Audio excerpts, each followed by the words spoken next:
And now we come to trade of the day, the highlights of this week's trades. Let's get into it.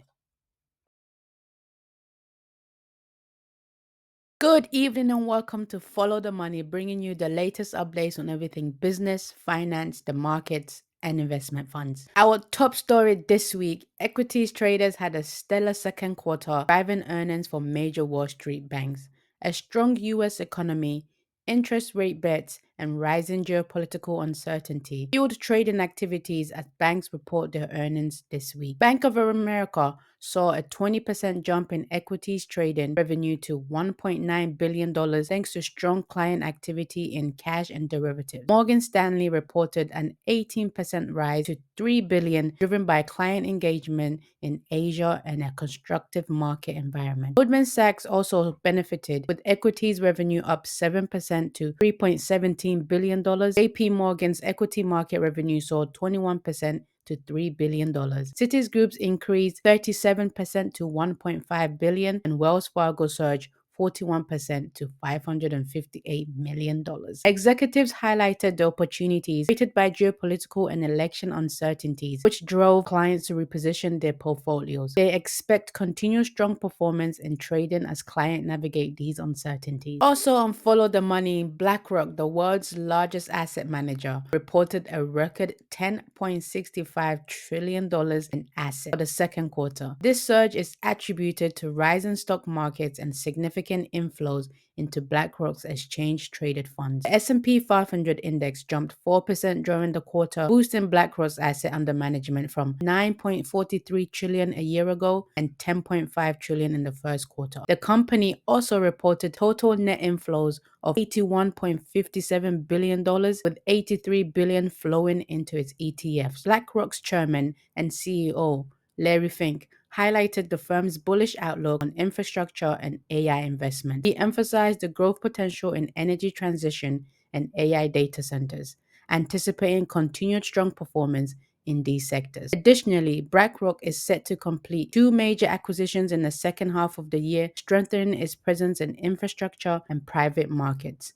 The recent $3.2 billion deal to acquire Preqin and the $12.5 billion acquisition of Global Infrastructure Partners underscore BlackRock's strategy to move into higher margin, higher fee products. BlackRock's total revenue rose 8% to $4.81 billion, driven by an 8.6% increase in investment advisory fees and a 10% rise in technology services revenue from its Aladdin platform. Net income for the quarter was $1.50 billion or $9.99 per share. That's all for Follow the Money this week. Thank you for joining us. Join us again next week in the latest updates in the world of money. Back over to the studio for Trade of the Day. Welcome to Trade of the Day, our groundbreaking weekly trading series where we reveal the secrets to achieving consistent weekly profits in the fast-paced world of day trading. Join us every week on this exhilarating journey as we decode the strategies and mindset needed to harness the power of the market and unlock remarkable financial growth. Whether you're a new trader seeking to build your wealth or a seasoned investor aiming to amplify your gains, our series is your roadmap to success. Get ready to revolutionize your trading approach and embark on a path towards achieving your financial dreams one week at a time. Also, we love to know where in the world you're tuning in from, so post in the comments below. A reminder that this is not financial advice and that trading comes with real risk. My name is Alice, and I help traders and investors who struggle with confidence to make money in the financial markets, find consistency, and scale to achieve financial freedom, time freedom, and location freedom. I believe trading is the greatest wealth building tool of all time, and everyone on this planet needs access to this skill. I'm on a mission to impact 1 million people through trading by 2030. Let's go. Coming up this week, this is how you could have made 5% in the market, taking one trade a week, using one model, risking no more than 2% of your equity, looking to make a 1 to 3 risk to reward. So you're risking 2% to make 6%. We had a total of 7 trades this week for a potential return of 26%. Also, it's important to know that everything that we share here is how we trade at I'm the Trader. But before we dive deep into this week's trade of the day, let's talk about having a trading edge and what that entails. A trading edge is one of the 3 pillars every trader must have in their trading to survive and thrive in the financial markets. If you don't have these three pillars in your trading, you're setting yourself up to fail. Confidence in your trading edge comes from three things. One, understanding the market and how it operates. Two, having one trading model that has IPTA signatures. Three, having a plan and process that you follow every single day. Successful trading is boring. You're doing the same thing over and over again. This is the three-step process I use to take trades weekly. Step 1, condition. This is based on the high time frame directional bias. Step 2, stage. What sets up your trade? What does it look like? Step 3, execution. Can you execute? Have your entry criteria been met to get in the trade? The most important step is step 2, the stage, because once you understand where the market is going and you understand the setup, the entry is easy. Also, guys, if you understand price flows that occur around key highs and lows intraday, you'll have everything you need for setup. And you don't need to thank me for that one, okay? Step 1, condition. Determine the high time frame directional bias. Where is the weekly candle likely to go? What is it reaching for?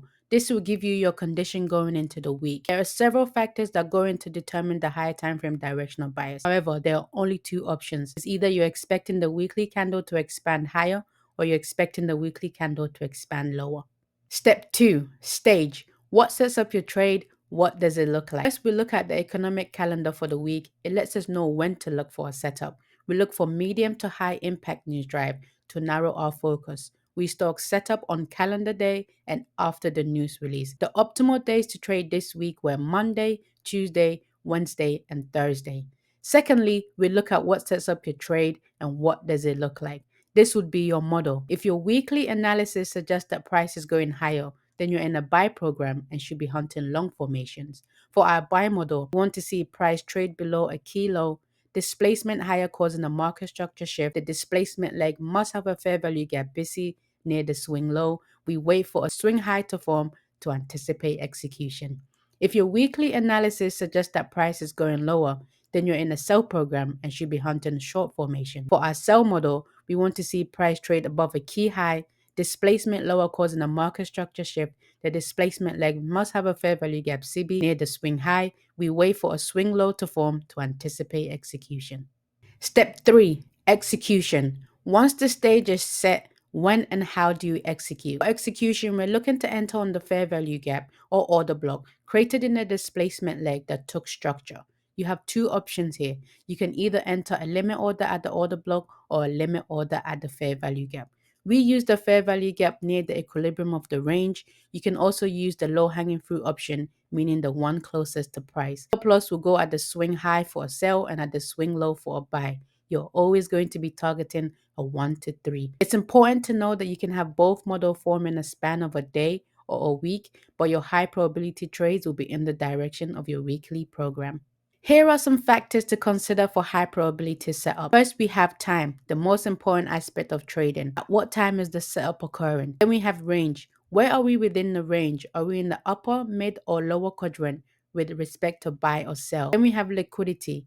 Is there or does price create liquidity right in front of the fair value gap or order block? With regards to this liquidity, once price takes a liquidity and enters the fair value gap or order block, you should see an immediate reaction.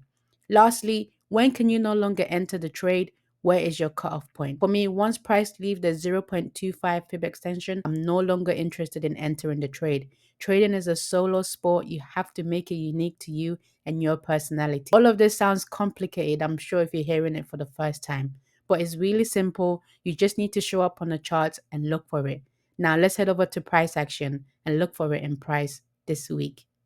Welcome to Tracking IPTA. This week was a valuable learning experience in the market. Coming off a strong performance last week, I entered with too much confidence and I found myself focused more on potential profits than the actual price action once trades were initiated. This shift in focus led to less optimal decisions and resulted in unnecessary losses that resulted in me trading scared. Additionally, I'm still struggling with my exits. Impatience creeps in when a trade is close to take profit, causing me to close trades prematurely. Furthermore, my desire to maintain a no losing day streak led to overtrading, which only compounded the issue. This week has highlighted the importance of maintaining patience and discipline, even when success seems within reach. Moving forward, I'll work on staying grounded, keeping a balanced mindset, and closely monitoring price action to make more informed trading decisions. I finished the week with a 5.8% increase in equity. In dollar signs, we're talking $1,460, and overall we're up on the account by 45.5%, which is $11,385. Let's get to hunting, guys. Grab your tools. As always, we'll be looking at the charts in bar replay mode. This means that you won't be able to see my executions. However, you will be able to see my horizontal lines, which represent the time aspect of trading, the most important tool you need to track this movement: time. Now remember, even though I'm going to show you both buy and sell setup, it's important to know that your high probability trades will be in the direction of your weekly program. You can take counter trend trades with this model. For example, you can take sell setups and if your high time frame direction is bullish, and vice versa. It's just your probability of winning reduces significantly when you go against the high time frame directional bias. If you're new to trading, I do suggest only taking trades in the direction of your weekly program. We're going into this hunt with the understanding that you guys have already arrived at your high time frame directional bias. This is a hunt purely for setups. To the hunt. Let's go. Monday, July 15, trade of the day breakdown. We had a buy formation that failed. Let's break it down. As always, we start with the economic news, and as you can see, we had red folder news come out at 8:30 and 12 o'clock. Lunch session start, we had price trade below a kilo. Displacement higher causing a market structure shift. Displacement leg has a fair value gap busy near the swing low. We wait for a swing high to form to anticipate execution. For execution, we're looking to enter on the fair value gap created in a displacement leg near the equilibrium of the range. First discount array below the 50% is this busy right here. So you would have been tagged in this trade at 12:46. You don't get to break even. You're taking out the trade at 101 for a total time of 16 minutes in this trade. Drawdown in this trade was 139 ticks for a 2% loss. Even though we took a loss, let's look at factors that made this trade a high probability setup. First, we had a time aspect is the lunch session range. We're in the middle to lower quadrant. We're in a discount for a buy. Liquidity, we have short-term low right here created in front of the busy. 3 out of the 3 matching up to make this a high probability setup. And even though you took a loss, as always, that is the only thing promised to traders. Monday, we also had a PM session, sell formation. Let's break it down. As you can see, during the lunch session, we had liquidity taken above a key high right here. This is the key high. Liquidity was taken above the key high. Displacement lower causing a market structure shift. Displacement lower has a fair value gap CB near the swing high. We wait for a swing low to form to anticipate execution. For execution, we're looking to enter on the fair value gap created in a displacement leg that took structure. And first premium array above the 50% would be the high of this CB, which is the one that took structure right here. You would have been tagged in this trade at 232. You don't get to break even. You're taking out at 352 for a total time of 1 hour 20 minutes in this trade. Drawdown in this trade was 109 ticks or 6% bagged and tagged. Let's look at factors that made this trade a high probability setup. First, we had a time aspect is the PM session. Check. Range, we're in the middle to upper quadrant. We're in the premium for a sell. Check. Liquidity, we have the short-term high right here. We also have a short-term high right here. The price comes and takes. 3 out of 3 matching up to make this a high probability setup that netted you 6%. Tuesday, July 16, trade of the day breakdown. We had the AM session buy formation. Let's break it down. As you can see, we had red folder news come out at 8:30. Post 10 o'clock is when we're looking for the signal to enter the market. We trade below a key low. We displace higher, causing a market structure shift above the key low. The displacement leg higher has a fair value gap busy near the swing low. We wait for a swing high to form to anticipate execution. For execution, we're looking to enter on the fair value gap created in the displacement leg that took structure near the equilibrium of the range. The first discount array, fair value gap below the 50% would have been right here, right below the 50% with the fair value gap. It's small, but it's there. So you would have been tagged in this trade at 10:55. You don't get to break even. You're taking out at 12:11 for a total time of 1 hour 16 minutes in this trade. Drawdown in this trade was 134 ticks for a 2% drawdown. Even though we took a loss, let's look at factors that made this trade a high probability set up. First, we had the time aspect is the AM session and it's post 10:10 check. Range, we're in the middle to lower quadrant. We're in a discount for a buy. Liquidity, we have a short-term low here and a short-term low here. The price takes 3 out of 3 matching up to make this a high probability setup that resulted and a 2% loss. On Tuesday, we also had another setup form. It was a buy formation. Let's break it down right now. You can see during the lunch session, we had price trade below kilo. We displaced higher, causing a market structure shift. Displacement leg has a fair value gap busy near the swing low. We wait for a swing high to form to anticipate execution. For execution, we're looking to enter on the fair value gap created in the displacement leg that led to market structure shift. Post 1:30 post PM session, we had price trade into a discount array below 50%, and you would have been tagged in this trade at 1:36. You don't get to break even. You're taking out the trade at 2:47. A total time of 1 hour 11 minutes in this trade. Drawdown in this trade was 52 ticks for a 6% bagged and tagged. Let's look at factors that made this trade a high probability setup. As we had a time aspect, we entered in the PM session post 1:30. Check the range. We're in the middle to lower quadrant. We're in a discount for a buy. Liquidity. We have the short-term low here, and a 1:30 price creates a short-term low that it comes and takes out. So 3 out of 3 matching up to make this a high probability trade that netted you 6% for the day. Wednesday, July 17, trade of the day breakdown. We had the AM session sell formation. Let's get into it. First, we start with the economic calendar, and as you can see, we had medium impact news come out in the morning. 10 o'clock right here, post 10 o'clock is when we're looking for the signal to enter the market. As you can see, we had price trade above a key high. We take liquidity above a key high. Displacement lower causing a market structure shift. Displacement leg lower has a fair value gap SIBI near the swing high. We wait for a swing low to form to anticipate execution. For execution, we're looking to enter on the fair value gap created in the displacement leg that led to the market structure shift. Okay. In the first premium array above the 50% we have is the high, the low of the SIBI. So you would have been tagged in this trade at 11:22, breaking even at 12:13, taking out the trade at the same time as the break even 12:13 for a total time of 51 minutes in this trade. Drawdown in this trade was 30 ticks for a 6% bagged and tagged. Let's look at factors that made this trade a high probability setup. First, we have the time aspect is the AM session. Check. The range, we're in the middle to upper quadrant. We're in the premium for a sell. Check. Liquidity, we have a short-term high here and a short-term high here the price takes. 3 out of 3 matching up to make this a high probability setup. Netted you 6% for the day. Thursday, July 18th, trade of the day breakdown. We had the AM session sell formation. Let's get into it. As always, we start with the economic calendar, and as you can see, we had high and medium impact news come out at 8:30. 10 o'clock, post 10 o'clock, we had price trade to a key high. We take liquidity above a key high. Displacement lower causing a market structure shift below the key high. Displacement leg has a fair value gap SIBI near the swing high. We wait for a swing low to form to anticipate execution. For execution, we're looking to enter on the fair value gap created in the displacement leg that took structure, okay? And the first premium array above the 50% was the SIBI right here. So you would have been tagged in this trade at 10:24, breaking even at 10:31, taking out the trade at 10:31 as well, at the same time as the break even. For a total time of 7 minutes in this trade. Drawdown in this trade was 42 ticks for a 6% bag and tag. Let's look at factors that made this trade a high probability setup. First, we had the time aspect is the AM session. Check.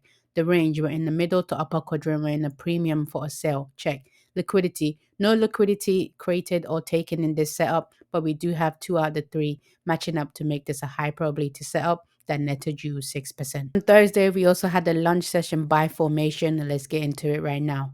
Okay, so 12 o'clock starts the lunch session. Well, really starts at 11:30. At 12 o'clock, after post 12 o'clock is when we're looking to enter for the lunch session. As you can see, we have price trade below a key low is the AM session low. Displacement higher causing a market structure shift above the key low. Displacement leg has a fair value gap busy near the swing low. We wait for a swing high to form to anticipate execution. For execution, we're looking to enter on the fair value gap created in the displacement leg that took structure near the equilibrium of the range. The first discount array below 50% would have been the consequent encouragement of this BISI. You would have been tagged in this trade at 12:17, breaking even at 12:34, taking out the trade at 12:38 for a total time of 21 minutes in this trade.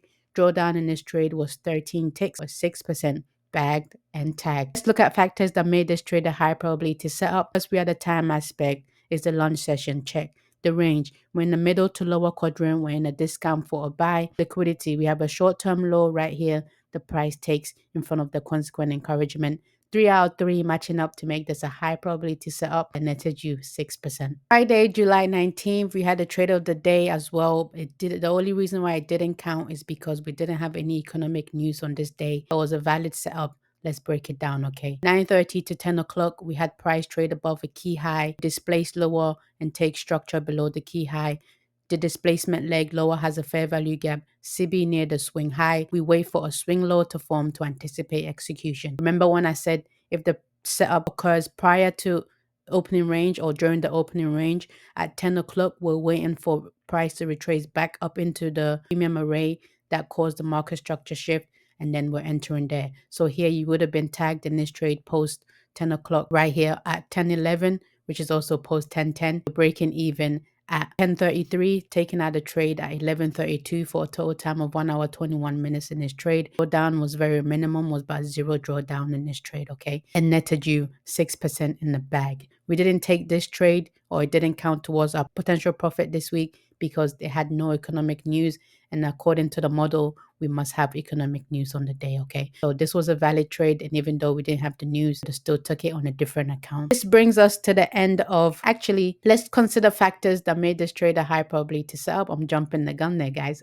First, we had the time aspect is the AM session, and we entered post 10:10, check. Range, we're in the middle to upper quadrant. We're in the premium for a sale, check. Liquidity, no liquidity is taken in this setup, but we do have 2 out of 3 matching up to make this a high probability trade that netted you 6%, okay? That brings us to the end of tracking IPTA this week. Started the week off rocky, but I got back in alignment with my plan, my processes, and my model, and ended the week strong, securing my second payout on my 50K funded account with TopStep. Thank you guys for tuning in this week.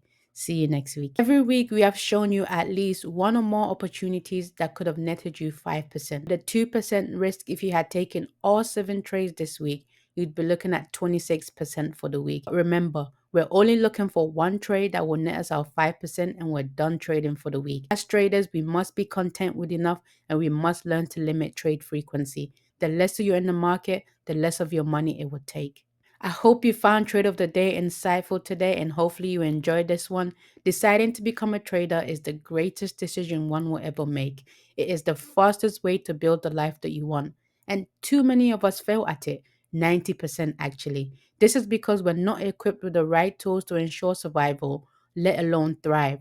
There is a way to succeed at trading. Trade of the Day is about showing you how we at I'm the Trader are doing it and how you can do it too. Always remember, this skill is not easy to master, but it's also not impossible. You only fail when you quit. Thank you for watching. See you all next Saturday, same time, same place. Happy hunting.